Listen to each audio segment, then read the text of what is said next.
16 வசனம் வரைக்கும் நான் படிக்கும் பொழுது நீங்களும் சத்தமாய் படியுங்கள். உங்களுடைய சத்தத்தை உயர்த்தி. அவர் திரளான ஜனங்களை கண்டு மலையின் மேல் ஏறினார். அவர் உட்கார்ந்த பொழுது அவருடைய சீசர்கள் அவரிடத்தில் வந்தார்கள். அப்பொழுது அவர் தமது வாயை திறந்து அவர்களுக்கு உபதேசித்து சொன்னது என்னவென்றால், ஆவியில் எளிமையுள்ளவர்கள் பாக்கியவான்கள், பரலோக ராஜ்யம் அவர்களுடையது. துயரப்படுகிறவர்கள் பாக்கியவான்கள், அவர்கள் ஆறுதல் அடைவார்கள். சாந்த குணமுள்ளவர்கள் பாக்கியவான்கள், அவர்கள் பூமியை சுதந்தரித்துக் கொள்ளுவார்கள். நீதியின் மேல் பசிதாகம் உள்ளவர்கள் பாக்கியவான்கள், அவர்கள் திருப்தி அடைவார்கள். இரக்கம் உள்ளவர்கள் பாக்கியவான்கள், அவர்கள் இரக்கம் பெறுவார்கள். இருதயத்தில் சுத்தம் உள்ளவர்கள் பாக்கியவான்கள், அவர்கள் தேவனை தரிசிப்பார்கள். சமாதானம் பண்ணுகிறவர்கள் பாக்கியவான்கள், அவர்கள் தேவனுடைய புத்திரர் எண்ணப்படுவார்கள். நீதியின் நிமித்தம் துன்பப்படுகிறவர்கள் பாக்கியவான்கள், பரலோக ராஜ்யம் அவர்களுடையது. என் நிமித்தம் உங்களை நிந்தித்து துன்பப்படுத்தி பலவித தீமையான மொழிகளையும் உங்கள் பேரில் பொய்யாய் சொல்வார்கள், ஆனால் பாக்கியவான்களாய் இருப்பீர்கள். சந்தோஷப்பட்டு களிகூறுங்கள், பரலோகத்தில் உங்கள் பலன் மிகுதியாய் இருக்கும். உங்களுக்கு முன்னிருந்த தீர்க்கதரிசிகளையும் அப்படியே துன்பப்படுத்தினார்களே. நீங்கள் பூமிக்கு உப்பாய் இருக்கிறீர்கள். உப்பானது சாரமற்று போனால் எதனால் சாரமாக்கப்படும்? வெளியே கொட்டப்படுவதற்கும் மனுஷரால் மிதிக்கப்படுவதற்குமே ஒழிய வேறொன்றுக்கும் உதவாது. நீங்கள் உலகத்துக்கு வெளிச்சமாய் இருக்கிறீர்கள். மலையின் மேல் இருக்கிற பட்டணம் மறைந்திருக்க மாட்டாது. விளக்கை கொளுத்தி மரக்காலால் மூடி வைக்காமல் விளக்கு தண்டின் மேல் வைப்பார்கள். அப்பொழுது அது வீட்டில் உள்ள யாவருக்கும் வெளிச்சம் கொடுக்கும். இவ்விதமாய் மனுஷர் உங்கள் நற்கிரியைகளை கண்டு பரலோகத்தில் இருக்கிற உங்கள் பிதாவை மகிமைப்படுத்தும்படி உங்கள் வெளிச்சம் அவர்கள் முன்பாக பிரகாசிக்க கடவது. நாங்கள் ஜெபம் பண்ணுவோம். எங்களை நேசிக்கிற நல்ல தகப்பனே, மகிமை உள்ள தெய்வமே, உம்மை நோக்கி பார்க்கிறவர்களுடைய முகங்களை பிரகாசிக்க பண்ணுகிறவரே, நறுமையான இந்த பரிசுத்தமான இந்த ஓய்வு நாளிலே உம்முடைய பிள்ளைகளாக உங்களை நாங்கள் ஆண்டவரே ஒருமனப்பட்டு ஒன்று சேர்ந்து உங்களை ஆராதித்தோம். இப்பொழுது உம்முடைய வார்த்தைகளை கேட்கும்படியாய் உம்முடைய சமூகத்திலே வந்திருக்கிறோம். ஐயா கர்த்தாவே, உம்முடைய வார்த்தையை அனுப்பி எங்களை குணப்படுத்துகிற தேவன், இந்த நாளிலும் உம்முடைய வார்த்தையை அனுப்பி ஐயா நீர் எங்களை இன்னும் உங்களுக்குள்ளாக எங்களை வழிநடத்தும்படியா நாங்கள் செபிக்கிறோம். ஐயா வார்த்தையை கொடுக்கிற அடியேனையும் சிலுவை நிழல்லே மறைத்துக் கொள்ளுங்க. கர்த்தர் எங்கள் எல்லாரோடும் அடியேனோடும் ஐயா நீங்கள் இந்த நாளிலும் பேசி உங்களுடைய வார்த்தையை மகிமைப்படுத்த போறக்காய் நன்றி செலுத்தி இயேசுவின் நாமத்தில் ஜெபிக்கிறோம் நல்ல பிதாவே, ஆமேன் ஆமேன். அமர்ந்து கொள்ளலாம். அல்லேலூயா. கர்த்தர் நல்லவர். ஆமேன். கர்த்தர் நல்லவர் நல்லவர் என்பதை எப்பொழுதுமே சொல்லி சொல்லி அவருடைய நாமத்தை உயர்த்த வேண்டும். ஆமேன். என்ன இவர் பாடமாக்கி வைத்துக்கொண்டு இதை சொல்றாரோ என்று சொல்ல நினைக்காதபடி நாங்கள் எல்லாரும் அப்படியே சொல்லணும், கர்த்தர் நல்லவர் கர்த்தர் நல்லவர். ஆமேன். ஆகவே தேவனுடைய பிள்ளைகளே, இந்த ஆண்டு நாங்கள் சொல்லிக்கொண்டு கதைத்து கொண்டு வருகிறது போல இந்த 24வது ஆண்டு சபையினுடைய இந்த நிறைவு விழாவிலே அல்லது இந்த சிறப்பு இந்த கூடுகையிலே இணைந்திருக்கிற எங்களோடு கர்த்தர் இன்றைக்கும் ஒவ்வொரு வாரமும் ஆண்டவர் எப்பொழுதுமே அவர் பிரயோஜனம் இல்லை என்று சொல்லாதபடிக்கு அவருடைய வார்த்தையை கர்த்தர் பிரயோஜனமானதையே எங்களுக்கு போதிக்கிற தெய்வம் என்று சொல்லி வேதம் சொல்லுகிறது. ஆமென். ஆகவே தேவ பிள்ளைகளே, எங்களுக்கு பிரயோஜனமான ஒரு ஆரோக்கியமான ஆவிக்குரிய வாழ்க்கைக்கு என்ன காரியங்கள் எங்களுக்கு ஒரு ஆரோக்கியமான ஆவிக்குரிய வாழ்க்கைக்கு தேவை என்பதை, அந்த ஆரோக்கியமான ஆவிக்குரிய வாழ்க்கை எங்களுக்குள்ளே கட்டப்படுவதற்கு எப்படி எங்களுடைய வாழ்க்கைகளை தேவனுக்குள்ளே ஒப்பு கொடுக்க வேண்டும் என்று சொல்லியும், தேவனுக்கு பிரியமில்லாத அல்லது ஆரோக்கியம் இல்லாமையான விடயங்கள் என்ன என்பதை குறித்தும் தேவன் எங்கள் ஒவ்வொருவரோடும் கர்த்தர் பேசி கொண்டு வருகிறார். ஆமென். அவே தேவ பிள்ளைகளை நான் ஒவ்வொரு தடவையும் சொல்வது போல, சில வேளைகளிலே கர்த்தர் எங்களுடைய குறைகளை, எங்களுடைய பிழைகளை, எங்களுடைய தவறுகளை ஏதாவது கர்த்தர் அவருடைய வார்த்தைகள் மூலம் சுட்டி காட்டும் பொழுது நாங்கள் அதிலே துக்கப்படாதபடிக்கு, அதிலே ஏன் எனக்கு என்று சொல்லி அதை ஒரு மனத்தாங்கள் அடையாதபடிக்கு அல்லது ஒரு மனம் அடிவடையாதபடிக்கு தேவனுக்கேற்ற ஒரு துக்கத்தோடு, தெய்வம் இதைத்தான் விரும்புகிறார் என்ற அந்த ஒரு வாஞ்சியோடு கர்த்தருடைய பிள்ளைகளை நாங்கள் கேட்க வேண்டும். ஆமென்.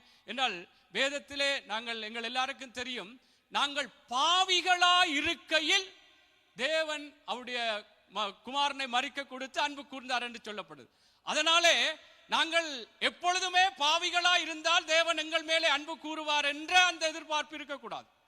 கர்த்தர் பாவிகளா இருக்கையிலே அவர் எங்கள் மேலே அன்பு கூர்ந்து கிறிஸ்துவை மரிக்க கொடுத்து எங்களை மீட்டிருக்கிறார் என்றால், இனி நாங்கள் கிறிஸ்து எப்படி எங்களை வாழச் சொல்லுகிறார், தேவன் எப்படி எங்களை வாழச் சொல்லுகிறார், எப்படி எங்களை இருக்க சொல்லுகிறார் என்ற அந்த நிலைகளுக்குள்ளே கடந்து போக வேண்டும். நிச்சயமாய் பாவிகளா இருக்கையில் தான் தெய்வம் எங்கள் மேலே அன்பு கூர்ந்தார். அதுக்காக நான் பாவம் செய்து கொண்டே இருப்பேன், தேவன் அன்பு கூறுவார் என்று அப்படியான ஒரு பிழையான எண்ணம் எங்களுக்குள்ளே வேண்டாம். ஆனால் அன்பு கூர்ந்த தேவனிடத்திலே அவர் எப்படி என்ன சொல்லுகிறார், எப்படி வாழ வேண்டும், எப்படி இருக்க வேண்டும் என்று சொல்லுகிறாரோ அப்படித்தான் நாங்கள் வாழும்படியா எங்களை ஒப்பு கொடுக்க வேண்டும். அதற்குத்தான் தெய்வம் எங்களோடு அவர் தேவ சமூகத்திலே எங்களை அழைத்து வந்து தெய்வம் அவர் எங்களோடு பட்சமா இருந்து எங்களுக்கு பிரயோஜனமானதை நாங்கள் வாஞ்சித்து தேவ சமூகத்திலே வருகிறோம் என்றால் அந்த வாஞ்சைக்கு தக்கதாய் தேவன் எங்கள் மேலே நேசம் கொண்டு கர்த்தர் பேசுகிறார். அந்த ஆலோசனைகள் தேவன் சொல்லுகிற விடயங்களுக்கு தேவ பிள்ளைகளே நாங்கள் ஒரு அலட்சிய போக்கோ அசட்டையோ அதற்கு கீழ்ப்படியாமல் அல்லது அதை அவமதித்து நாங்கள் விடக்கூடாது. அப்படி நாங்கள் விடுவோமா இருந்தால் தேவனுக்குடைய வார்த்தையின் பிரகாரம் நாங்கள் இல்லை நான் இப்படித்தான் போவேன் என்று சொன்னால் தேவனுக்கும் என்றால் எங்களுக்கு அந்த சுதந்திரத்தை தந்திருக்கிறார். எல்லா நன்மையும் வைத்திருக்கிறார், தீமையும் வைத்திருக்கிறார், ஆசீர்வாதத்தையும் வைத்திருக்கிறார், சாபத்தையும் வைத்திருக்கிறார். நீ தெரிந்து கொள்ள வேண்டும். நான் நன்மையை சொல்றேன் என்றால் அதுதான் கர்த்தர் நன்மை சொல்றார், இது நல்லது, உங்கள் வாழ்க்கை ஒரு ஆரோக்கியமான ஆவிக்குரிய வாழ்க்கையாய் மாறும் என்று தெய்வம் சொல்லும் பொழுது அந்த ஆலோசனைகளுக்கு தேவனுடைய பிள்ளைகளே நானும் நீங்களும் ஒப்பு கொடுக்க வேண்டும். என்ன நான் ஒவ்வொரு தடவையும் என்றால் கர்த்தருடைய வார்த்தை எங்கள் எல்லாரையும் குணப்படுத்துகிற வார்த்தை. இதிலே எனக்கு தேவையில்லை உங்களுக்கு தான் என்று அப்படி இல்லை, உனக்கு இல்லை உபதேசம் ஊருக்கென்று சொல்றது போல அப்படி இல்லை, எனக்கும் சேர்த்துத்தான். ஆமென். சரி, தேவனுடைய பிள்ளைகளை பாருங்கள், நான் ஒரு உதாரணத்தை சொல்லி நான் சீக்கிரமாய் கடந்து செல்ல விரும்புகிறேன். அப்போஸ்தலர் புஸ்தகத்திலே அங்கே அப்போஸ்தலனாகிய 27வது அதிகாரம் 9வது வசனத்திலிருந்து 11வது வசனம் வரைக்கும் ஒருவர் நீங்கள் நோர்வேஜிய மொழியிலே வாசித்தால் நலமா இருக்கும். அதிலே அப்போஸ்தலனாகிய பவுல் தேவனுடைய மனுஷன் அந்த ஒரு கப்பல் யாத்திரையிலே ஒரு ஆலோசனை சொல்லுகிறார். அந்த ஆலோசனை தேவனுடைய மனுஷனுக்கு தேவனுடைய ஆவியினாலே உணர்த்தப்பட்டு அங்கே சொல்லப்பட்ட பொழுது அதிலே இருந்த அந்த கப்பல்ல இருந்த அந்த மனுஷர்கள் அந்த ஆலோசனையை புறக்கணித்தார்கள். அதனாலே எப்படியான ஒரு வேதனையான நிலை வந்தது என்றதை அங்கே அதில் சொல்லப்பட்ட. ஏனென்றால் நான் தேவனுடைய ஆலோசனைகளை தேவ பிள்ளைகளை கர்த்தர் எங்களுக்கு பிரயோஜனமானதைத்தான் போதிக்கிறார். நானும் நீங்களும் நல்லா இருக்க வேண்டும், நன்றா இருக்க வேண்டும் என்று நினைத்துத்தான் தெய்வம் எங்கள் மேலே அன்பு கூர்ந்து பேசுகிறபடினால் அதை அலட்சியம் பண்ணால் நாங்கள்லாம் சில வேளைகள் ஒரு வேதனைகளுக்குள்ளேயோ ஒரு கஷ்டங்களுக்குள்ளேயோ நாங்கள் போக வேண்டியதாக போய்விடும். அதற்குத்தான் இதை சொல்கிறேன். வாசிங்கள் அப்போஸ்தலர் 27:9-11. Apostler, varsågod. Vi hadde brukt lang tid, og det var ikke lenger trygt å ferdes på sjøen, da det allerede var etter fastedagen.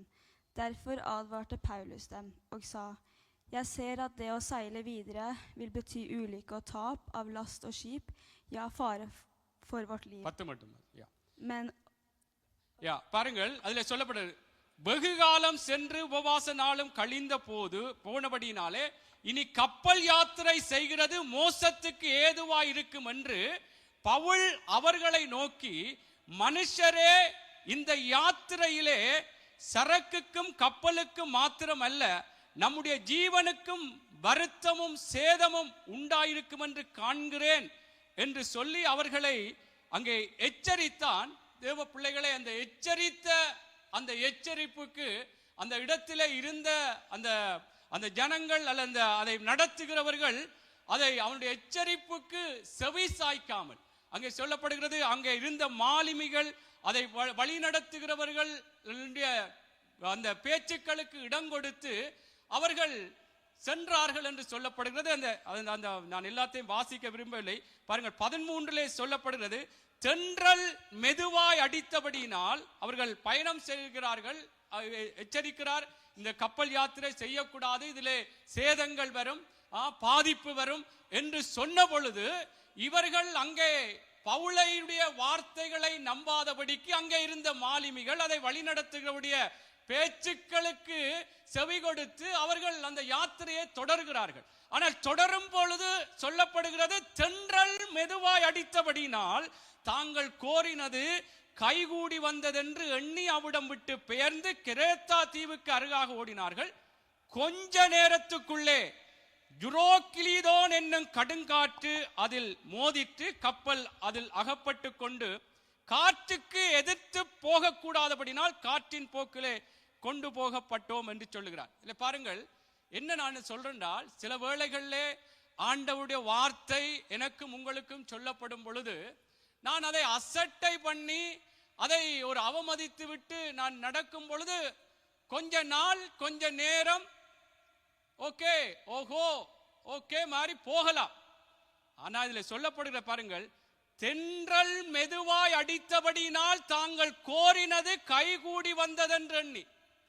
சில நேரம் நாங்கள் ஆண்டவற்ற வார்த்தைக்கு விட்டு விலகி நடக்கும் பொழுது சில நேரம் நாங்கள் போகிறது எல்லாம் நல்லா இருக்கு, ஆண்டவற்ற வார்த்தைக்கு நான் கீழ்ப்படியல, அவர் சொல்றதுக்கு நான் விட்டு கொடுக்கல, ஆனா நான் போற நல்லா தான் இருக்கிறேன், எல்லாம் நல்லா தான் இருக்குது.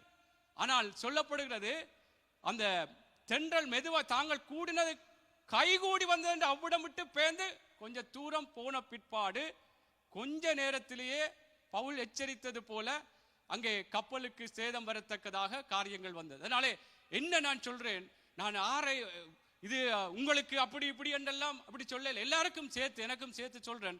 என்ன தேவன் வார்த்தைக்கு நாங்கள் சொல்லும் பொழுது கர்த்தருக்குள்ள எங்களை விட்டு கொடுக்க வேண்டும். சில நேரம் நான் விட்டு கொடுக்க போகும் பொழுது ஓகே இது ஓகே, இப்போ நான் இந்த மாதம் நல்லா இருக்கிறேன், அடுத்த மாதம் நல்லா இருக்கிறேன்னு சொல்லலாம். ஆனால் தேவனுடைய பிள்ளைகளை அது கொஞ்ச நாட்கள் போகும் பொழுது அதனுடைய விளைவு பெரிதா இருக்கும் என்பதிலே நாங்கள் கவனத்திலே கொள்ள வேண்டும். ஆமென். நான் என்ன சொல்றேன்னால், தேவன் பிரயோஜனமானவைகளை எனக்கும் உங்களுக்கும் போதிக்கிறபடினாலே, தேவன் எதிர்காலங்களையும் அறிந்த தேவன், என்னுடைய எதிர்காலத்தை நாளைக்கு என்ன நடக்க போகுது, அடுத்த மாதம் என்ன நடக்க போகுது என்பது எல்லாம் அறிந்த தேவன் எங்களுக்கு நல்ல காரியங்களை சொல்லி தருகிறபடினால் நானும் நீங்களும் தேவன் சொல்லுகிற ஆலோசனைகளுக்கு எங்களை விட்டு கொடுக்க வேண்டும். ஆமென். அல்லேலூயா. கர்த்தர் நல்லவர். சரி, இன்றைய நாள் செய்திக்குள்ளாக நான் ஒரு முன்னுரையாக கர்த்தருடைய வார்த்தைக்கு நீங்கள் எப்படி செவி கொடுக்க வேண்டும் எனக்கும் சேர்த்து சொல்லுகிறேன். இன்றைய நாளிலும் நாங்கள் ஒரு வேத பகுதியை படித்தோம். எல்லாரும் சின்னாக்கள், நீங்க ஜுத்தாக்களும் படித்திருப்பீங்க. எல்லாரும் ஒரு படித்த தேவனுடைய ஒரு வேத பகுதி, மலை பிரசங்கம். தேவன் ஆண்டவராகிய இயேசு கிறிஸ்து சீசர்களுக்கு சொல்லப்பட்ட ஒரு வேத பகுதி. இதுல எப்படியாக சமாதானம் பண்ணுகிறவர்கள், எப்படியாக ஆவியிலே எளிமை உள்ளவர்கள், சாந்த குணம் உள்ளவர்கள், எல்லா காரியங்களையும் சொல்லிவிட்டு அதிலே கடைசியாக சொல்லுகிறார் 16வது வசனத்திலே, இவ்விதமாய் மனுஷர் உங்கள் நற்கிரியைகளை கண்டு, மனுஷர் உங்கள் நற்கிரியைகளை கண்டு பரலோகத்தில் இருக்கிற உங்கள் பிதாவை மகிமைப்படுத்தும்படி உங்கள் வெளிச்சம் அவர்கள் முன்பாக பிரகாசிக்க கடவது. அப்படின்னா ஒரு சாராம்சமாக இவைகள் எல்லாம் இவைகளின்படியெல்லாம் நடந்து இப்படியெல்லாம் செய்வீங்கன்றா, இவ்விதமாய் ஒரு காரியத்தின் கடைசியாக ஒரு இதற்குரிய ஒரு கருத்து அல்லது ஒரு சாராம்சமாய் சொல்லுகிற விடயம் என்ன என்பதை குறித்து சொல்லத்தக்கதான ஒரு விடயம். அவ்வளவு காரியங்களை நீங்கள் கடைபிடித்து இப்படியெல்லாம் நீங்கள் நடக்கும் பொழுது, இவ்விதமாய் மனுஷர் உங்கள் இப்படியெல்லாம் இந்த கிரியைகள் எல்லாம் மனுஷர் இந்த நற்கிரியைகளை கண்டு பரலோகத்தில் இருக்கிற உங்கள் பிதாவை மகிமைப்படுத்தும்படி உங்கள் வெளிச்சம் அவர்கள் முன்பாக பிரகாசிக்க கடவது. ஆமென். அப்படின்னு சொன்னால் தேவனுடைய பிள்ளைகளே, நாங்கள் தேவன் சொன்னது பிரகாரம், நாங்கள் இதிலே முன்பாக வாசிக்கப்பட்ட ஒவ்வொரு விடயங்களின் பிரகாரம் நானும் நீங்களும் நடக்கும் பொழுது அதிலே சொல்லப்படுகிறது, பரலோகத்தில் இருக்கிற தேவனை மகிமைப்படுத்தும்படி மனுஷர்கள் உங்களுடைய வெளிச்சம் பிரகாசிக்க வேண்டும். இப்படியெல்லாம் நடந்தால் அங்கே பரலோகத்தில் இருக்கிற தேவனை மனுஷர்கள் மகிமைப்படுத்துவார்கள். அப்படி என்று சொன்னால் இன்றைக்கு நான் சொல்லுகிற ஒரு தேவ செய்தியினுடைய தலைப்பு என்னவென்று சொன்னால், மற்றவர்களுக்குள்ளே தேவனுக்கேற்ற ஒரு தாக்கத்தை, மற்றவர்களுக்குள்ளே தேவனுக்கேற்ற தாக்கத்தை ஏற்படுத்துவதே ஆரோக்கியமான ஆவிக்குரிய வாழ்க்கை. மற்றவர்களுக்குள்ளே, இப்ப மனுஷர்களுக்குள்ளே அவங்க இயேசு சொல்லி போட்டு நீங்க எப்படி சமாதானம் பண்ணணும், சாந்த குணமா இருக்கணும், ஆவியில் எளிமை உள்ளவர்களா இருக்கணும், எப்படி எல்லாம் பல காரியங்களை சொல்லிவிட்டு இவ்விதமாய் இந்த கிரியைகளை கண்டு பரலோகத்தில் இருக்கிற தேவனை மகிமைப்படுத்தும்படியாக இந்த நற்கிரியல் மனுஷர்களுக்கு முன்பாக இதில் சொல்லப்பட்டது. மனுஷர்கள் இந்த நற்கிரியைகளை கண்டு தேவனுக்கேற்ற ஒரு துக்கம், மன்னிக்கவும், தேவனுக்கேற்ற ஒரு தாக்கம், ஒரு பாதிப்பு மற்றவர்களுக்குள்ள ஏற்படுத்த வேண்டும். இது தேவனுடைய மனுஷன், இது தேவனுடைய பிள்ளை, இப்படித்தான் இருப்பான், இப்படித்தான் பேசுவான், இப்படித்தான் நடப்பான் என்ற ஒரு தேவனுக்கேற்ற, இது தேவனுடைய பிள்ளை என்ற ஒரு தாக்கத்தை மற்றவர்களுக்குள்ளே ஏற்படுத்தும். இதைத்தான் இதில் சொல்லப்படுகிறது. இவ்விதமாய் அதில் சொல்லப்பட்ட காரியங்களா சொல்லிவிட்டு, இவ்விதமாய் மனுஷர்கள் உங்கள் நற்கிரியைகளை கண்டு பரலோகத்தில் இருக்கிற தேவனை மகிமைப்படுத்தும்படி, தேவனுடைய பிள்ளைகளே, எங்களுடைய வெளிச்சம் அவர்களுக்கு முன்பாய் பிரகாசிக்க வேண்டுமா? அப்படி என்று சொன்னால் உங்களுடைய தேவனுக்குள்ளான வாழ்க்கை, தேவனுக்குள்ளான எங்களுடைய ஜீவியம் மற்றவர்களுக்குள்ளே ஒரு தாக்கத்தை ஏற்படுத்த வேண்டும், ஒரு பாதிப்பு. நொஸ்குல எப்படி தெரியாது என்னண்டு போவிற்கு நீ சரி, பிள்ளைகளுக்கு எனக்கு நோட் வச்சேன்னு தெரியாது, நான் ஒத்துக்கொள்றேன். அதனால தான் சொல்றேன், உங்களுக்கு அந்த தலைப்பை நீங்கள் பிடித்துக் கொள்ள வேண்டும். அதுக்கு தான் நான் சொல்றேன், தேவனுக்கு ஏற்ற ஒரு பாதிப்பை மற்றவர்களுக்குள்ளே உண்டாக்க வேண்டும். இதை இந்த கடைசி வசனத்தை நான் ஏன் திருப்ப சொல்றேன்னால், இவ்விதமாய் மனுஷர் உங்கள் நற்கிரியைகளை கண்டு பரலோகத்தில் இருக்கிற தேவனை மகிமைப்படுத்தும்படி உங்கள் வெளிச்சம் அவர்களுக்கு முன்பாக பிரகாசிக்க கடவுள். ஆமென். தேவனுடைய பிள்ளை என்ற ஒரு தாக்கம் உங்களுக்கு தெரியும். அதாவது உலகத்திலே பல மனிதர்கள் பல விதங்களிலே ஒரு தாக்கங்களை ஏற்படுத்தி, உதாரணமாக ஒரு நாட்டிலே ரஷ்யா உக்ரைனுக்கு யுத்தம் நடந்து கொண்டிருக்கிறது என்றால், நடந்த காலங்களிலே அதனுடைய ஒரு தாக்கம் சில தேசங்களிலே சில பொருட்களுடைய விலை உயர்வாக இருந்திருக்கிறது. சில காரியங்களிலே அந்த வித்தியாசம், அந்த யுத்தத்தினுடைய ஒரு தாக்கம், அந்த பாதிப்பு நாங்கள் வேற தேசங்களிலே காணப்படுகிறதை நாங்கள் பார்க்கிறோம். இப்படி உலகத்திலே பல காரியங்கள் இருக்கிறது. சிலருடைய சாப்பாடு சமைக்கிற அந்த சுவை, அந்த தாக்கம், சிலர் இவர் சமைச்சால் நல்லா இருக்கும், நல்ல ருசியா இருக்கும் என்று சொல்லி அதிலே ஒரு தாக்கத்தை ஏற்படுத்துகிற சில கடைகள் இருக்கிறது, சில மனுஷர்கள் இருக்கிறார்கள். அப்படி சிலர் தங்களுடைய சமையல் திறனினாலே, சமைக்கிற அந்த திறமையினாலே ஒரு தாக்கத்தை ஏற்படுத்திடுவார்கள். அவர் நல்லா சமைப்பார் என்று சொல்லி அந்த சமையல் காரியத்தில் ஒரு திறமை. சரி, பிள்ளைகளுக்கு இப்ப ஒரு விளையாட்டை எடுத்துக்கொண்டால், விளையாட்டிலே ஒருவருடைய விளையாட்டினுடைய அந்த தாக்கம், சிலர் ஃபுட்பால் விளையாடுவார்கள், யாராவது அவர்களுக்கு பிடித்த அந்த விளையாட்டு வீரனுடைய ஒரு தாக்கம், நானும் ஃபுட்பால் விளையாடணும், நானும் அவரை போல விளையாடணும் என்று சொல்லி அந்த வீரனுடைய ஒரு தாக்கத்தினாலே, தாக்கம் என்று சொல்லும் பொழுது அவர் செய்கிற, அவர் நடந்து கொண்டு அவர் விளையாடின அந்த விளையாட்டுகளை, அந்த விடயங்களை வைத்து தாங்களும் அதற்குள்ளாக அந்த விளையாட்டிலே பங்கெடுக்க வேண்டும் என்ற ஒரு தாக்கம், ஒரு பாதிப்பு, ஆர்வம் அங்கே தேவனுடைய பிள்ளைகளை கடந்து வருகிற இந்த பூமியில நாங்கள் பார்க்கிறோம். சிலருடைய பேச்சுக்கள் தெரியும். அந்த சிலர் பேசினால், ஓகே, இவர் இந்த கட்சியை, இவர் திமுக கட்சி, அல்லது இவர் அதிமுக கட்சி, அல்லது எங்களுடைய இலங்கை தேசத்திலே தமிழரசு கட்சியை சார்ந்த ஒருவருடைய பேச்சு மாறியே இருக்கு. அந்த தாக்கம், அந்த பேச்சினுடைய அந்த வெளிப்பாடு, அந்த தாக்கம் இப்படி இருக்கிறது என்று சொல்லி ஒரு பேச்சிலேயே வைத்து சொல்லுவார்கள். ஆகவே கர்த்தருடைய பிள்ளைகளே, நான் என்ன சொல்லுகிறேன் என்று சொன்னால், நாங்களும் தேவனுக்கேற்ற ஒரு தாக்கம், அப்படி என்று சொன்னால் நானும் நீங்களும் பேசும் பொழுது கர்த்தருக்கேற்ற விதமான ஒரு பேச்சு இருக்க வேண்டும். இல்ல, இவர் கதைச்சால் ஆண்டவருக்குள்ளா ஏதோ ஒரு வசனத்தை அல்லது ஏதோ ஒரு சம்பவத்தை இணைச்சுத்தான் பேசுவேன். அல்லது வீட்டில் கூட அம்மா அப்பா கூட பிள்ளைகளுக்கு அல்லது மற்றவர்களுக்கு ஒரு ஜபிக்கிறவா, இவா இப்பொழுதும் ஜெபம் செய்வா, இப்படியும் விடிய எழும்பினால் ஜபிச்சு வேதம் படிச்சு கர்த்தருக்குள்ளாக இருந்துதான் அவருடைய வாழ்க்கையை அடுத்த கட்ட காரியங்களை தொடங்குவா என்று சொல்லி பிள்ளைகளுக்குள்ளே ஒரு தேவ பிள்ளைகளே அங்கே குடும்பத்திலே ஒரு தாக்கம்.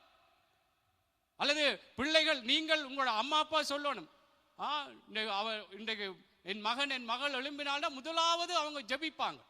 முதலாவது ஜபிச்சு வேதம் படிச்சு அதுக்கு பிற்பாடுதான் அவங்க அடுத்த கட்ட காரியம். அப்படி ஒரு தாக்கத்தை கொடுக்க வேண்டும், அப்படி ஒரு பாதிப்பை தேவ பிள்ளைகளை தேவனுக்கேற்ற ஒரு தாக்கம்.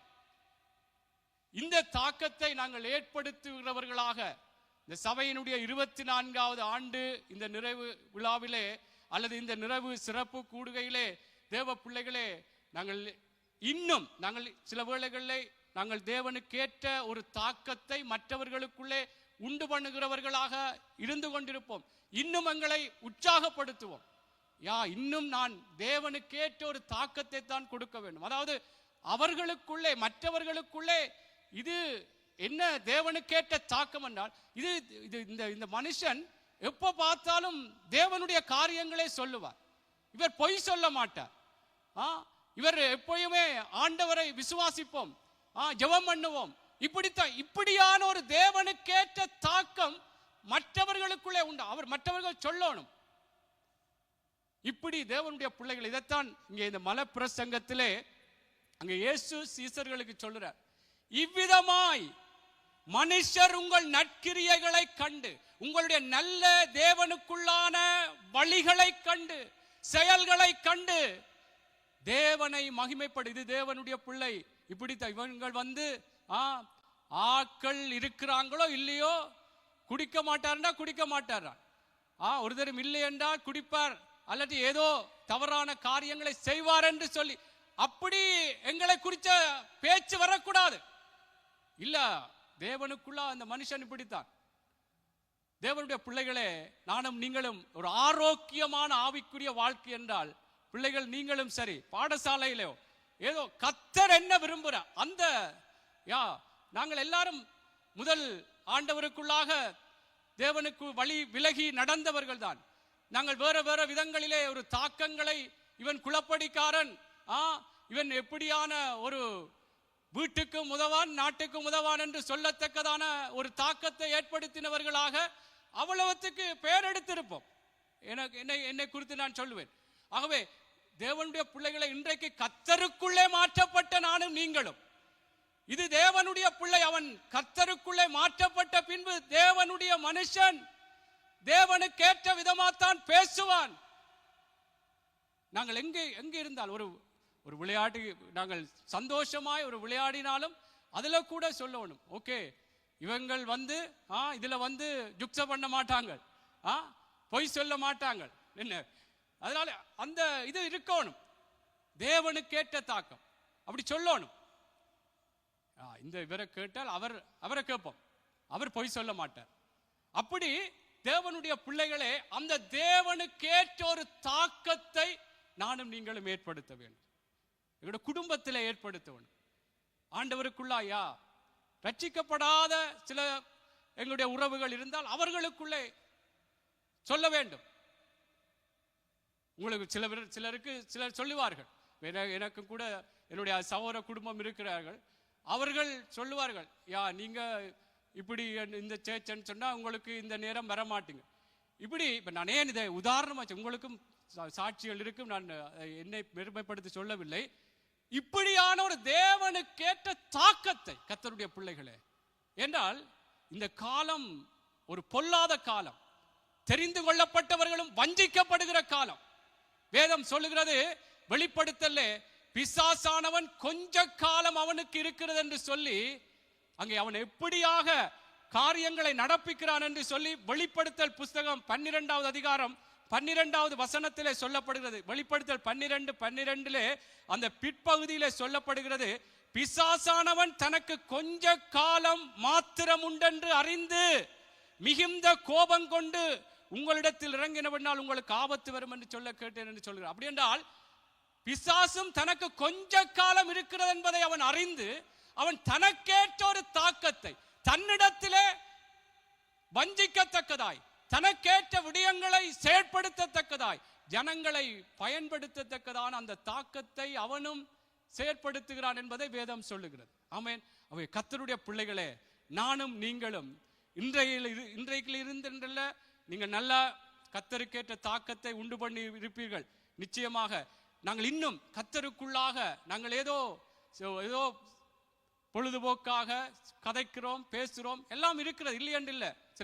சிலர் இடங்களிலே சிலர் வந்தால் ஓகே இவா வருவா, இனி இந்த இடத்திலே ஒரு சிரிப்பாத்தான் இருக்கும், ஒரு மகிழ்ச்சியா இருக்கும் என்றால் அவ குறித்த ஒரு காரியம் வெளிப்பாடு அப்படி அவ அந்த தாக்கத்தை ஏற்படுத்தி அந்த இடத்தை ஒரு துக்கமாய் இருந்தால் சந்தோஷமாய் வைத்திருப்பா என்று சொல்லத்தக்கதான ஒரு தாக்கத்தை உண்டு பண்ணுகிறவர்கள் இருக்கிறார்கள். நான் அதை அந்த விடயங்கள் இருந்தாலும் தேவனுக்கேற்ற தாக்கம், அந்த வரம்பு இருக்க வேணும். ஆமென். அந்த நரம்பில்லாத நாக்கால வரம்பில்லாம பேசக்கூடாதுன்னு சொல்வார்கள். வரம்பு கர்த்தருடைய வார்த்தை. அந்த தேவனுக்கேற்ற தாக்கம் மற்றவர்களுக்குள்ளே வர வேண்டும். கர்த்தருடைய பிள்ளைகளே, வாலிப பிள்ளைகள் உங்களுடைய பாடசாலையில வர வேண்டும். இவாண்ட இப்படித்தான், இவங்க என்ன சொன்னாலும் ஆண்டவற்ற வார்த்தைக்கு மீறி நடக்க மாட்டாங்கள் என்ற அந்த மற்றவர் என்ன அவங்களுக்குள்ளே அந்த இனம் காட்டத்தக்கதாக நாங்கள் வாழ வேண்டும். ஆனா வாழ விடாதபடி பிசாசும் அவன் எப்படியாவது ஏதோ அவன் பிசாசானவன் எவனை விழுங்கலாம் என்று வகை தேடி சுற்றித்திரான். எப்படி ஒரு சின்ன இடைவெளி வருமா என்று அவன் வகை தேடி சுற்றித்திரான். அவை தேவனுக்கேற்ற தாக்கத்தை கர்த்தருடைய பிள்ளைகளே, நானும் நீங்களும் எல்லா விதத்திலும் எங்களுடைய பேச்சு, எங்களுடைய நடைகள், எங்களுடைய உடைகள், எங்களுடைய பார்வைகள் ஒவ்வொன்றிலும் நான் சொன்னது போல ஒரு விசுவாசத்திலேயோ, நான் சில உதாரணங்களை சொல்லும் பொழுது இன்னும் உங்களுக்கு புரியும்.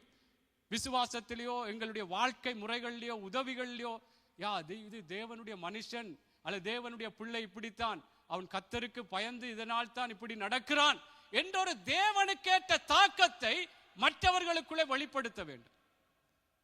நான் ஆரண்டல்ல, கர்த்தர் எப்படிப்பட்டவர் என்ற அந்த வெளிப்பாடு அவர்களுக்குள்ளே வர வேண்டும். ஆமென். சரி, சில உதாரணங்களை சொல்லி நான் கடந்து செல்ல விரும்புகிறேன்.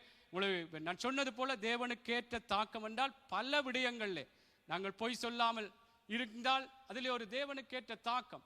நாங்கள் விசுவாசம் உள்ளவர்களாய், ஜெபிக்கிறவர்களாக, பரிசுத்தம் உள்ளவர்களாக, உள்ளதை உள்ளதென்றும் இல்லாததை இல்லதென்றும் சொல்லி இப்படி உண்மையாக பேசி கர்த்தருக்குள்ளே நடந்து ஒரு தாக்கத்தை மற்றவர்கள் பார்ப்பார்கள்.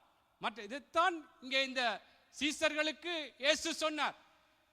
இந்த உலகத்து மனுஷர்கள் உங்கள் நற்கிரியைகளை கண்டு பரலோகத்தில் இருக்கிற தேவனை மகிமைப்படுத்தும்படி அவர்களுக்கு முன்பாக உங்களுடைய வெளிச்சம், உங்களுடைய வாழ்க்கை, தேவனுக்குள்ளான வாழ்க்கை, இப்படித்தான் நான் வாழ்கிறேன் என்ற அந்த தாக்கத்தை கர்த்தருடைய பிள்ளைகளே நாங்கள் ஏற்படுத்த வேண்டும். ஆமென். ஆகவே பூமியிலே பல விதங்களிலே நான் சொன்னது போல ஒரு வியாபாரத்திலே தாக்கங்கள் உண்டு பண்ணுகிறார்கள். அவர்களுடைய அந்த வளர்ச்சிகளிலே எப்படி அவர் வளர்ந்தார், எப்படி ஒரு முன்னேறினார், இப்படியாக ஒரு ஒரு குறைவான ஒரு பணம் இல்லாதபடி ஏழையா இருந்தவர் இப்படி வந்திருக்கிறார். அவற்ற நிலைகளை பார்த்து மற்றவர்களும் அந்த நிலைகளுக்குள்ளே கடந்து போவதற்கு ஒரு தாக்கத்தை உண்டு பண்ணத்தக்கதான விடயங்களை செய்திருக்கிறதை பார்க்கிறோம்.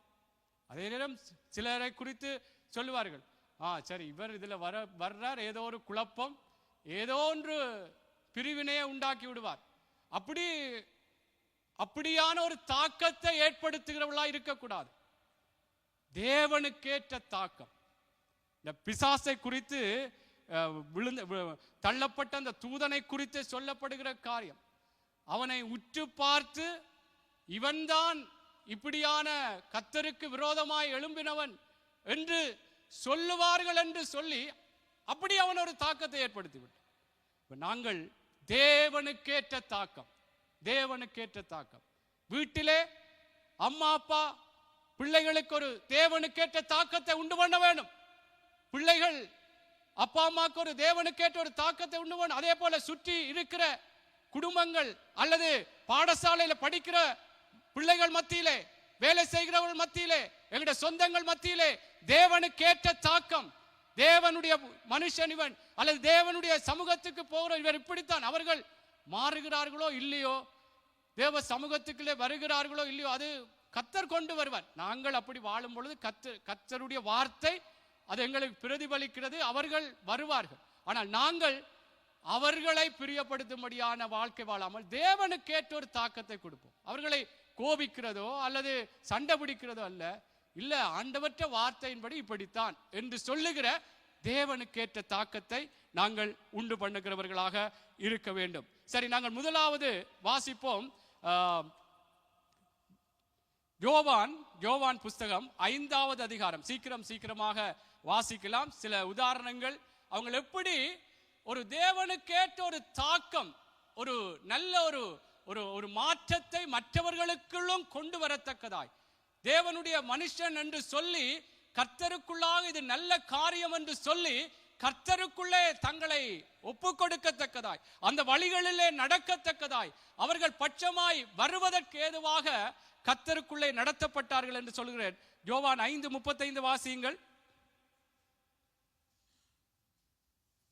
யோவான் ஸ்நானனை குறித்து சொல்லப்படுகிற காரியம். யோவான் 5:35, அவன் எரிந்து பிரகாசிக்கிற விளக்காயிருந்தான், நீங்களும் சில காலம் அவன் வெளிச்சத்திலே களிகூற மனதாயிருந்தீர்கள். வாசிங்க நோஸ்ல.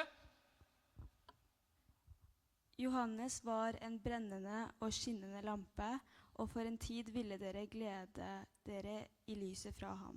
ஆமென். அவன் எரிந்து, இயேசு சொல்றார், அவன் எரிந்து பிரகாசிக்கிற விளக்காயிருந்தான். ஒரு வெளிச்சம் கொடுக்கத்தக்கதாக அவனுடைய வாழ்க்கை இருந்ததாம். அதுல சொல்லப்படுகிறது, நீங்களும் சில காலம் அவன் வெளிச்சத்திலே களிகூற, அவனுடைய வாழ்க்கையை பார்த்து, அவனுடைய பேச்சுக்களை கேட்டு, அவனுடைய காரியங்களிலே ஈர்க்கப்பட்டு, அதிலே நீங்களும் நடக்கத்தக்கதாய் சில காலம் நீங்கள் அவனுடைய வெளிச்சத்திலே களிகூற மனதாயிருந்தீர்கள் என்று சொல்ல. தேவனுக்கேற்ற தாக்கம், தேவனுக்கேற்ற, தேவனுடைய மனுஷன் அவன் பேசுகிற விடயம் நல்லா இருக்குது, நல்ல ஒரு இருதயத்துக்கு ஒரு ஆறுதலா இருக்கிறதே.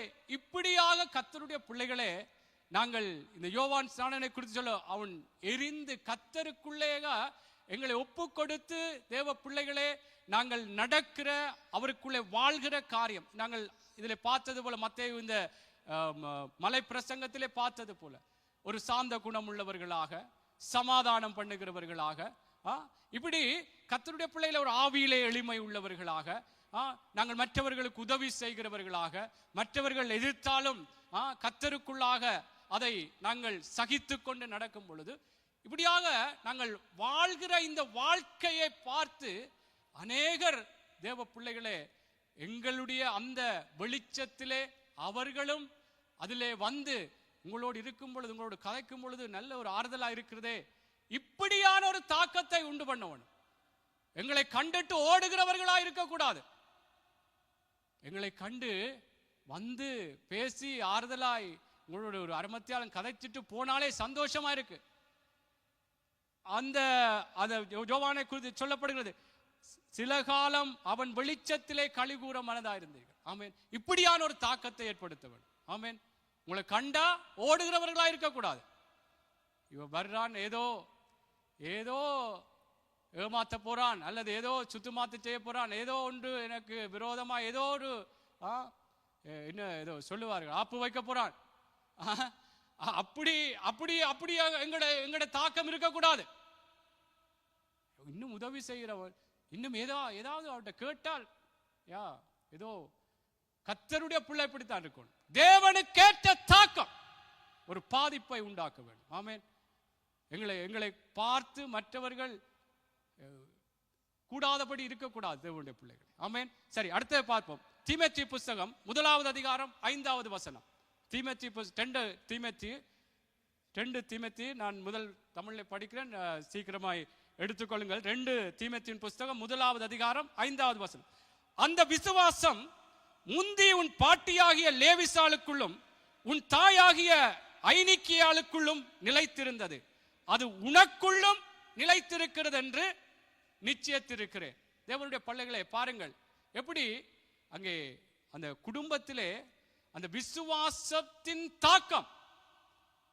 பாட்டி ஒரு விசுவாசம் உள்ள பாட்டி, அம்மா ஒரு விசுவாசம் உள்ள அம்மா, அந்த விசுவாசம் அடுத்தது தீமைக்குள்ளே பிள்ளைக்குள்ளே கடந்து போயிருக்கா.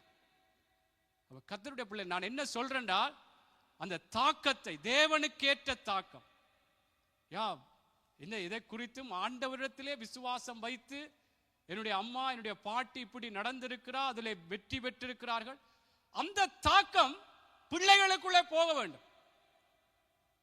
ஆமென்.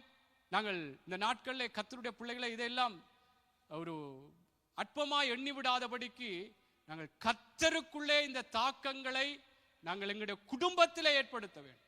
ஆமென். சில குறித்து நான் சில கதைக்கும் பொழுது சொல்றார், அவ வந்து இத்தனை மத்தியாலம் காலையில் எழும்பி ஜெபிப்பா, ஆண்டவருடைய வேதத்தை படிப்பா.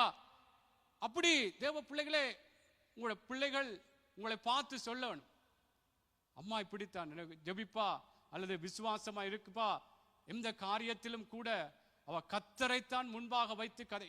இந்த தாக்கம் பிள்ளைகளுக்குள்ளே போக வேண்டும். ஆமென், ஆமென். ஆகவே கர்த்தருடைய பிள்ளைகளே, நீங்கள் அந்த தேவனுக்கேற்ற ஒரு தாக்கத்தை உண்டு பண்ணுங்க. தேவனுக்கு பிரியமில்லாத காரியங்களுக்கு எங்களை பெருமைப்படுத்துவதற்கோ அல்லது எங்களை நாங்கள் யார் என்று காட்டுவதற்கோ அப்படியான ஒரு தாக்கங்களை உண்டு பண்ணாமல் தேவனுக்கேற்ற தாக்கம், விசுவாசத்தை குறித்த தாக்கம் பிள்ளைக்குள்ளே போனது. பாட்டிக்குள்ளே இருந்த விசுவாசம் தாய்க்குள்ளே போனது, தாய்க்குள்ளே இருந்த விசுவாசம் பிள்ளைக்குள்ளே. பேர பிள்ளை பிள்ளை பாருங்கள், இப்படி கர்த்தருடைய பிள்ளைகளே, கர்த்தர் இந்த சபையிலும் அப்படியான ஒரு தலைமுறையும் கர்த்தர் வைத்திருக்கிறார் இல்லையா? இந்த சபையிலே நினைக்கிறேன், தீமோத்தேயு எடுத்துக்கொண்டால் அப்படியான மகள் மகன் ஜெயந்தினியக்கா. இப்ப என்ன சொல்றேன்டா, அந்த விசுவாசத்தினுடைய தாக்கம் சபையிலே நாங்கள் இருக்கிறோம் என்றால் எங்களுடைய பிள்ளைகளுக்குள்ளே போக வேண்டும். ஆமென், அல்லேலூயா. இப்படியான தாக்கத்தை ஏற்படுத்த வேண்டும். 1 சாமுவேல் அடுத்ததாக பார்ப்போம். சீக்கிரமா இந்த தாக்கம் என்று சொல்லும் பொழுது என்ன தாக்குதல் அப்படியெல்லாம், அதாவது ஒரு பாதிப்பை, ஒரு மாற்றத்தை மற்றவர்களுக்குள்ள ஏற்படுத்த வேண்டும். மற்றவர்கள் இது தேவனுக்குள்ளான ஒரு மனுஷன், அந்த ஒரு தாக்கத்தை கர்த்தருடைய பிள்ளைகளே நாங்கள் இது ஜாக்கிரதையா இருந்து நாங்கள் செயற்பட வேண்டும். இதிலே நாங்கள் எந்த விதத்திலும் ஒரு பிழையான உதாரணங்களாக மாறிவிடக்கூடாது. ஒரு பிழையான காரியங்களை செய்கிற அம்மா அப்பா அல்லது சகோதரங்கள் என்ற பிழையான உதாரணங்களாக நாங்கள் எங்களை மாற்றிவிடக்கூடாது. அந்த தாக்கத்தை உண்டு பண்ணிவிடக்கூடாது.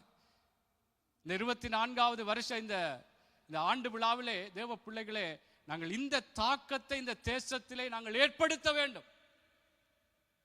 நாங்கள் தேவனுக்கேற்ற தாக்கம். நான் சொன்னது போல ஓகே, உலகத்திலே பல அரசியல் காரியங்கள், கட்சிகள், இயக்கங்கள் இருந்தாலும் அவைகளிலே எங்களுக்கு ஈர்ப்பிருந்தாலும் அந்த தாக்கங்களை ஏற்படுத்துவதை பார்க்கலாம். நான் இன்ன கட்சி, நான் இன்னாரை பின்தொடர்கிறேன், எனக்கு இந்த தலைவர் விருப்பம், ஓகே. ஆனால் கர்த்தருடைய பிள்ளைகளே, தேவனுக்கேற்ற தாக்கம், எங்களை வாழ வைக்கிற தேவன், இம்மைக்காக மாத்திரமல்ல, நாங்கள் மறுமைக்காகவும் நாங்கள் ஓடிக்கொண்டிருக்கிறோம். அந்த நித்திய ஜீவன் பரலோக ராஜ்யத்துக்கு நாங்கள் பிரவேசிக்கும்படியாக நாங்கள் வாழ்ந்து கொண்டிருக்கிறபடியால் தேவனுக்கேற்ற தாக்கத்தை உண்டு பண்ண வேண்டும். ஆமென். சரி, வாசிப்போம். 1 சாமுவேல் 9 5வது வசனத்திலிருந்து 6வது வசனம் வரைக்கும் சிறிய வசனங்கள் தான். நான் அந்த தேவனுக்கேற்ற ஒரு தாக்கத்தை எப்படி மற்றவர்களுக்குள்ளே உண்டாக்க வேண்டும், எப்படி வேதத்தில் உள்ள மனுஷர்கள் அதை ஏற்படுத்தி இருக்கிறார்கள். வாசிங்கள். 1 சாமுவேல் 9வது அதிகாரம் 5வது 6வது வசனம். Da de var kommet til Sauf-traktene, sa Saul til tjenestegutten som var med ham, «Kom, la oss gå hjem igjen, ellers blir min far mer urolig for oss enn for eslene.» ஆமென். பாருங்கள், அவர்கள் soup என்னும் நாட்டிற்கு வந்தபோது சவுல் தன்னோடு இருந்த வேலைக்காரனை நோக்கி, என் தகப்பன் கழுதைகள் மேலுள்ள கவலையை விட்டு நமக்காக கவலைப்படாதபடிக்கு திரும்பி போவோம் வா என்றார். அடுத்த வசனம் வாசித்தீங்களா? அடுத்த வாசிங்க. Men tjenestegutten svarte, hør nå, i byen der bor en høyt ansett gudsmann. Alt han sier slår til. La oss gå dit. Kanskje han kan si til oss hvilken vei vi skal gå. ஆமென். பாருங்கள், சாமுவேலை குறித்து சொல்றார். அதற்கு அவன், இதோ இந்த பட்டணத்திலே தேவனுடைய மனுஷர் ஒருவர் இருக்கிறார். அவர் பெரியவர், அவர் சொல்லுகிறதெல்லாம் தப்பாமல் நடக்கும். அங்கே போவோம். ஒருவேளை அவர் நாம் பேச போக வேண்டிய நம்முடைய வழியை நமக்கு தெரிவிப்பார் என்றார். அங்கே சவுலுடைய வேலைக்காரன் என்ன சொல்றார் என்றால், இந்த பட்டணத்திலே ஒரு மனுஷன் இருக்கிறார், தேவனுடைய மனுஷன் ஒருவர் இருக்கிறார். தேவனுடைய மனுஷன், அந்த தேவனுக்கேற்ற தாக்கம் அந்த இடத்திலே அந்த சாமுவேல் ஏற்படுத்தி இருக்கிறார். தேவனுடைய மனுஷன் ஒருவர் இருக்கிறார், அவர் பெரியவர், அவர் சொல்லுகிறதெல்லாம் தப்பாமல் நடக்கும். அங்கே போவோம், ஒருவேளை அவர் நாம் போக வேண்டிய நம்முடைய வழியை நமக்கு இந்த தாக்கத்தை கர்த்தருடைய பிள்ளைகளே எங்களை குறித்து மற்றவர்களுக்குள்ளாக இந்த தேசத்திலே வெளிப்படுத்த வேண்டும். இந்த சபைக்கு போவோம், இந்த சபைக்கு போனால் என்னுடைய வாழ்க்கையில இருக்கிற இந்த பிரச்சனைக்கு ஏதாவது ஒரு பதிலை கர்த்தருக்குள்ளாக தேவனுக்குள்ளாக சொல்லுவார்கள். அவர்கள் நல்லவர்கள், அவர்கள் எங்களுக்கு விரோதமாக எந்த ஒரு காரியத்தையும் செய்ய மாட்டார்கள். சபையை குறித்து சொல்ல வேண்டும், குடும்பத்தை குறித்து சொல்ல வேண்டும், தனிப்பட்ட என்னை குறித்து உங்களை குறித்து சொல்ல வேண்டும். தேவனுடைய மனுஷன் ஒருவன் இருக்கிறார், அவன் தேவனுடைய மனுஷன், அவர் சொல்வதெல்லாம் தப்பாமல் நடக்கும். தேவனுடைய பிள்ளைகளே, இந்த தேவனுக்கேற்ற ஒரு தாக்கத்தை நாங்கள் ஏற்படுத்த வேண்டும். ஆமென். சாமுவேலை குறித்து அங்கே அவர்கள் அந்த சவுலுடைய வேலைக்காரர் சொல்ற இந்த தாக்கத்தை கர்த்தருடைய பிள்ளைகளே, இந்த மனுஷன்கிட்ட போவோம். நாங்கள் ஆண்டவரே சொல்லுகிறார், நான் யாருக்கும் தூரமானவர் அல்ல. அப்படி ஒரு தூரமானவர்களாக நாங்கள் இந்த மனுஷன்கிட்ட போவோம். கர்த்தருக்குள்ளான ஒரு தாக்கம். இவர்கிட்ட போனா அல்லது ஓகே உங்களோட பாடசாலையில வரணும், நீங்க படிக்கிற இடங்களில் ஓகே இவர்கிட்ட போவோம், இவர்கிட்ட போவோம். இவர் ஏதாவது சொல்லுவார், நான் இருக்கிற இந்த பிரச்சனைக்கு, இப்ப நான் சந்தித்து கொண்டிருக்கிற இந்த இருதயத்தில் இருக்கிற இந்த காரியத்துக்கு இவர்கிட்ட போனா, இந்த ஃப்ரெண்ட்கிட்ட போனா, அல்லது நான் படிக்கிற இந்த சவர்கிட்ட போனா எனக்கு ஏதாவது சொல்லுவார், அல்ல ஜெபித்தாவது அனுப்புவார். இப்படியான ஒரு தாக்கத்தை நாங்கள் ஏற்படுத்தணும். அந்த தாக்கத்தை ஏற்படுத்தணும் என்றால் நாங்கள் கர்த்தருக்குள்ளே எங்களை ஒப்புக் கொடுக்க வேண்டும். ஆமென். அதைத்தான் நாங்கள் பார்த்தோம். இந்த உலகத்து மனுஷர்கள் முன்னுக்கு இருந்த காரியங்கள் எல்லாம் நாங்கள் செய்யும் பொழுது, அந்த உலகத்து மனுஷர்கள் எங்களுடைய இந்த கிரியைகளை கண்டு பரலோகத்தில் இருக்கிற தேவனை மகிமைப்படுத்தத்தக்கதாக எங்களுடைய வெளிச்சம் அவர்களுக்கு முன்பாக பிரகாசிக்க கடவுள். ஆமென். தேவனுக்கேற்ற தாக்கம். ஆமென். உங்களை குறித்து என்னை குறித்து தேவனுடைய பிள்ளைகளை இந்த நாட்களில் சில வேளைகளே ஏதாவது தவறி நடந்தால், இதுல நான் தான் சொல்றேன், ஒரு குற்ற உணர்வோடு இப்படியெல்லாம் நான் இல்லையே, இதுல தவறிவிட்டனே என்று சொல்லி அந்த குற்ற உணர்வோடு கர்த்தருக்குள்ளே மனம் திரும்பி ஆண்டவரோடு நாங்கள் ஒப்புரவாகி, இப்படி நான் வாழ வேண்டும், இப்படி நான் வாழ வேண்டும். யாரையும் இந்த வார்த்தைகள் உங்களை குற்றப்படுத்தி ஒதுக்கி அப்படி சொல்வதற்கு இந்த இடத்திலே, இந்த பலிபீடத்திலே பயன்படுத்தக்கூடாது. நான் இதை ஏன் சொல்றேன்னால், இதற்கு ஏற்ற விதமாய் நாங்கள் வாழ வேண்டும். எங்களை ஒப்புக்கொடு. சில வேளை தவறி இருக்கிறோமா, நாங்கள் தேவனுக்குள்ளே எங்களை ஒப்புக் கொடுக்கணும். தேவனுடைய மனுஷன் ஒருவன் இருக்கிறார், இது தேவனுடைய மனுஷி, தேவனுடைய மனுஷன் என்று சொல்லி கர்த்தருக்குள்ளாக எங்களிடத்தில் வர வேண்டும். தேவனுக்கேற்ற ஒரு தாக்கத்தை ஏற்படுத்த வேண்டும். ஆமென். சரி, சகரியா புஸ்தகம் 8வது அதிகாரம் 23வது வசனத்தை வாசிப்போம். சகரியா 8வது அதிகாரம் 23வது வசனம். சீக்கிரமா வாசிங்கள். சகரியா 8வது அதிகாரம் 23வது வசனத்தை வாசிங்கள். Så sier Herren over herskarene. I de dagene skal 10 mann av alle språk og folkeslag gripe tak i kappelflikken til en judeisk mann og si, la oss få gå med dere, for vi har hørt at Gud er med dere. ஆமென். பாருங்கள், வாசிக்கிறேன் தமிழ்ல. அந்த நாட்களில் பலவிதமான பாசைக்காரராகிய புறஜாதியரில் 10 மனுஷர் ஒரு யூதனுடைய வஸ்திர தொங்கலை பிடித்து கொண்டு, தேவன் உங்களோடு இருக்கிறார் என்று கேள்விப்பட்டோம், ஆகையால் உங்களோட கூட போவோம் என்று சொல்லி அவனை பற்றி கொள்வார்கள் என்று சேனைகளின் கர்த்தர் சொல்லுகிறார். ஆமென். தேவனுடைய பிள்ளைகளே, ஒரு யூதனுடைய வஸ்திர தொங்கலை பிடித்து கொண்டு புறஜாதியரில் 10 பேர் என்ன செய்வார்கள் என்றாலாம், கர்த்தர் உங்களோடு இருக்கிறார் என்று கேள்விப்பட்டோம், உங்களோடே நாங்கள் வருகிறோம் என்று சொல்லுவார்களாம். நான் ஏன் இதை சொல்றேன்றால், இப்படியான ஒரு தேவனுக்குரிய தாக்கத்தை, தேவன் உங்களோடு இருக்கிறார் என்ற உங்களுடைய வாழ்க்கையை பார்க்கும் பொழுது கர்த்தருக்குள்ளாக ஆசீர்வாதமா இருக்கிறது. நல்லா இருக்கிறீங்கள், எந்த நேரத்திலும் எந்த விடயத்திலும் ஒரு குழம்பாதபடிக்கு சமாதானமாக, எந்த எதிரான காரியம் வந்தாலும் ஆண்டவர் பார்த்துக்கொள்ள, இப்படியாக தேவ பிள்ளைகளுடைய அந்த சாட்சி வாழ்க்கைகளை பார்த்து அவங்களுடைய நிலைகளை தங்களுக்கு ஒப்பு கொடுக்கத்தக்கது கர்த்தர் உங்களோடு இருக்கிறார் என்ற உங்களுடைய வாழ்க்கையை பார்க்கிறோம். அதுதான் நான் முன்னிலைப்படுத்துறேன். தேவனுக்கேற்ற தாக்கத்தை, தேவன் உங்களோடு இருக்கிறார், தேவனுடைய மனுஷன், தேவனுக்காக உங்களுடைய காரியங்கள் நல்லா இருக்கிறது, இப்படியான ஒரு தேவனுக்கேற்ற தாக்கத்தை தேவனுடைய பிள்ளைகளை நாங்கள் எங்களுக்குள்ளாக ஏற்படுத்திக் கொள்ள வேண்டும். மற்றவர்களுக்குள்ள அந்த தாக்கத்தை உண்டு பண்ண வேண்டும். அதைத்தான் அங்கே ஏசாயா 60வது அதிகாரத்திலும் கூட அங்கே இதில் சொல்லப்படுகிறது. ஏசாயா புஸ்தகத்திலே 60வது அதிகாரத்திலும், இதை உங்களுக்கு தெரிந்த வார்த்தைகள் தான். 60வது அதிகாரத்திலே நான் வாசிக்கிறேன், பாருங்கள். எழும்பி பிரகாசி, உன் ஒளி வந்தது, கர்த்தருடைய மகிமை உன்மேல் உதித்தது. இதோ இருள் பூமியையும் காரிருள் வானங்களையும் மூடும், ஆனாலும் உன்மேல் கர்த்தர் உதிப்பார், அவருடைய மகிமை உன்மேல் காணப்படும். உன் வெளிச்சத்தினிடத்துக்கு ஜாதிகளும், உதிக்கிற உன் ஒளியினிடத்துக்கு ராஜாக்களும் கடந்து வருவார்.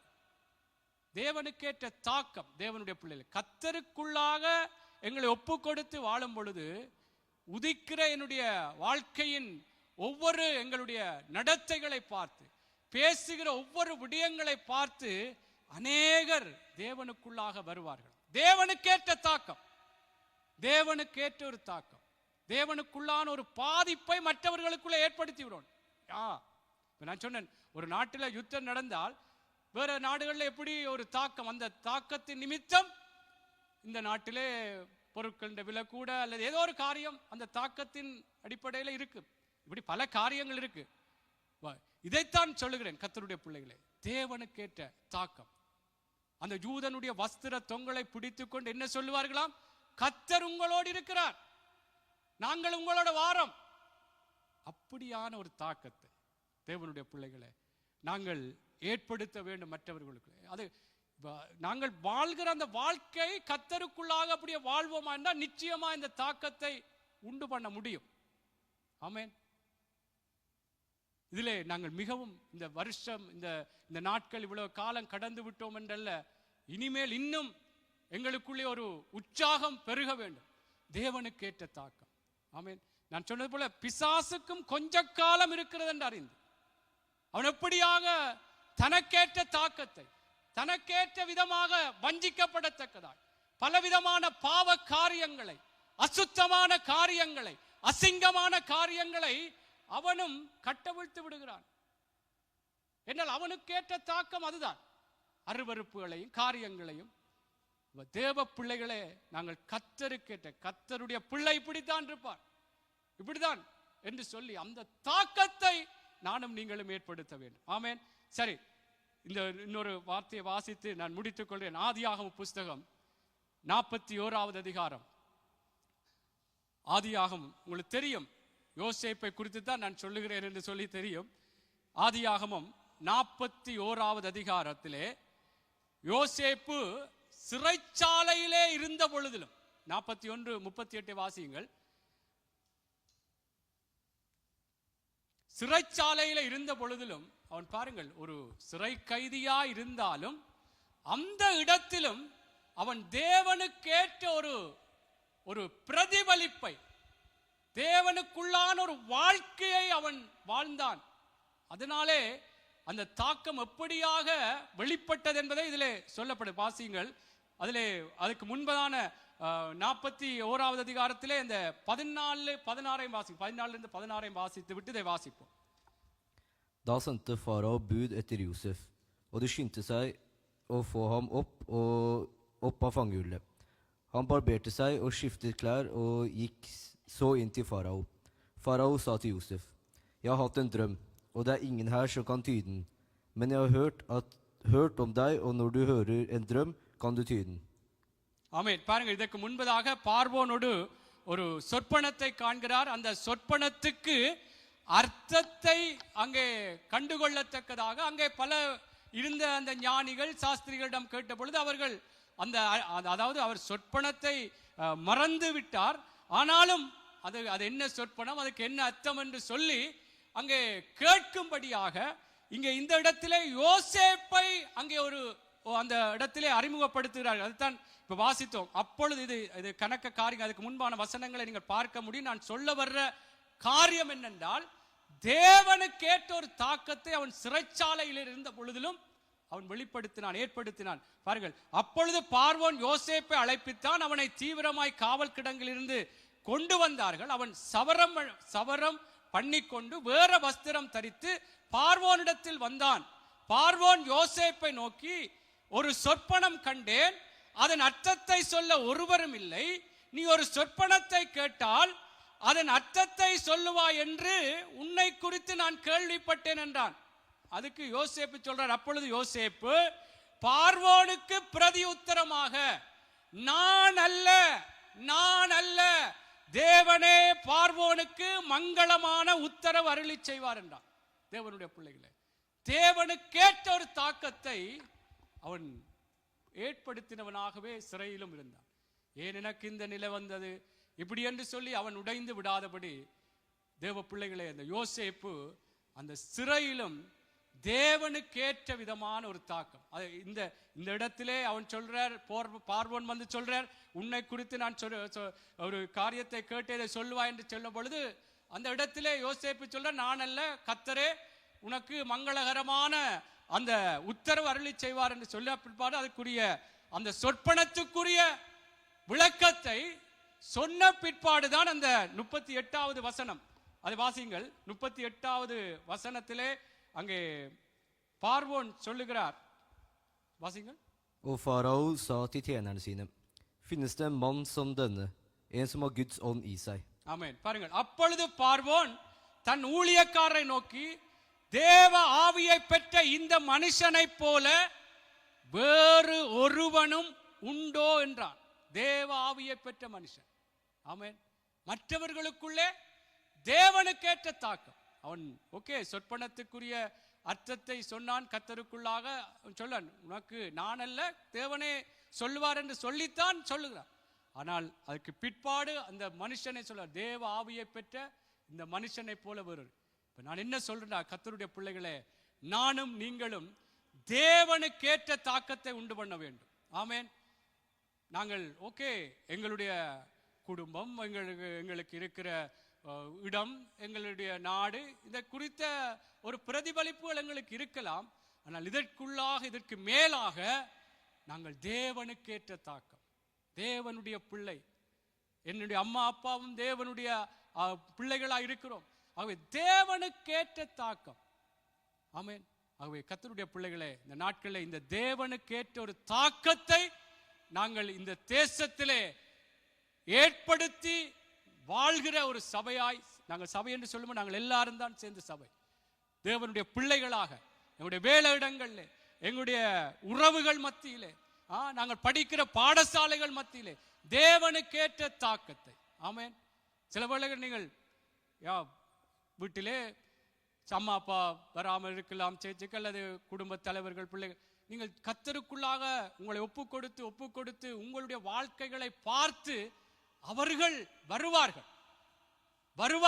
தேவனுடைய பிள்ளைகள். ஆனால் நீங்க தேவனுக்கேற்ற தாக்கத்தை ஏற்படுத்த வேண்டும். இல்லை, நான் இன்றைக்கு சேர்ச்சுக்கு போறேன், நல்லட்டி நான் பொய் சொல்ல மாட்டேன், அம்மா அப்பா உங்களுக்கு கனம் பண்றேன், இதெல்லாம் கர்த்தர் சொல்ற வார்த்தையின் பிரகாரமான வாழ்க்கை. ஏன்னா அவங்க தேவனை அறியவில்லை, தேவனுக்கு விலகி நடக்கிறார்கள். ஆனால் நாங்கள் தேவனுக்கேற்ற அவர்கள் ரட்சிக்கப்படவில்லை அல்லது தேவனண்டை வரவில்லை, விலகி இருக்கிறார்கள். ஆனால் நாங்கள் தேவனுக்கேற்ற விதமா நடப்போம். இந்த பிள்ளை போயிருக்கிறாள், சேர்ச்சுக்கு போறா, நல்ல வாழ்க்கை மாறி இருக்கு, அல்ல என் மனைவி போறா, என் புருஷன் போறா, நல்ல வாழ்க்கை மாறி இருக்கு. இதை விட்டு வேற தாக்கங்களை உண்டு பண்ணி தாக்குதல்களை செய்து அப்படி செய்வோம்டா நாங்க தேவனுக்கேற்ற தாக்குதல் வீட்டில் அப்புறம் சண்டை பிடிச்சு அந்த தாக்குதல்களை செய்யக்கூடாது. தேவனுக்கேற்ற சகிப்பு தன்மை. என்னத்தை பேசினாலும் சகித்து ஆண்டவர் பார்த்துக் கொள்வார். கர்த்தருக்குள்ளே துதித்து ஜெபித்து, உங்களுக்கு இன்றைக்கு இந்த காரியம் என்ன, ஏதாவது வியாதியா, உங்களுக்கு ஜெபிக்கிறேன். இப்படி ஒரு தேவனுக்கேற்ற தாக்கத்தை கர்த்தருடைய பிள்ளைகளை நான் நீங்களும் ஏற்படுத்த வேண்டும். அதைத்தான் சென்ற நாள் நேற்றைய நாளும் அந்த பெரேயா பட்டணத்தாரை குறித்து உங்களுக்கு சொல்லி இந்த நீங்கள் எடுத்து வீட்டிலே வாசிங்க. அப்போஸ்தலர் 17, 11, 12. அதுல கூட அவங்க எப்படி தேவனுடைய வார்த்தையை ஆராய்ந்து படித்ததினாலே அவங்க நற்குணசாலிகளாய் நல்ல ஒரு வாழ்க்கை வாழ்ந்தாங்களாம். அதை பார்த்து அடுத்த வசனம் சொல்லுது, அநேகர் தேவனிடத்திலே விசுவாசம் வைத்தார்களாம். எங்களுடைய வாழ்க்கை மாற்றங்கள், தேவனுக்கேற்ற ஒரு தாக்கம், பாதிப்பு எங்களுக்குள்ளே காணப்படும் பொழுது இது எப்படி வந்ததென்ற அந்த அறிவு அல்லது அந்த கேள்வி வந்து கர்த்தரை பின்பற்றுவார்கள். ஆமென், அல்லேலூயா. எங்களை ஒப்பு கொடுப்போமா? எல்லாரும் எழுந்திருப்போமா? தேவனுடைய பிள்ளைகளே, நாங்கள் ஏதோ வந்தோம்